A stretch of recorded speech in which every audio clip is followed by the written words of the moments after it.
kabady at mapagpalang araw sa ating lahat. Umaga na naman po mga kabady. Bisa na naman po ang ating trabaho. Dito po tayo ngayon mga kabady sa Memphis. So po may tinitiran po tayo kabady dito sa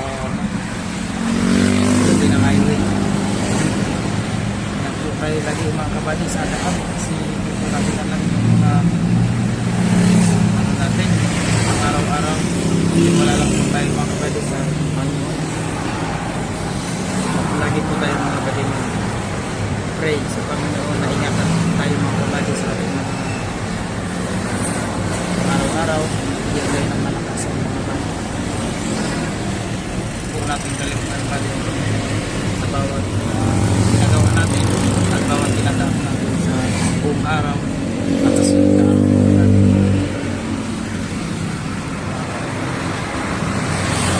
Bye-bye mga kabady.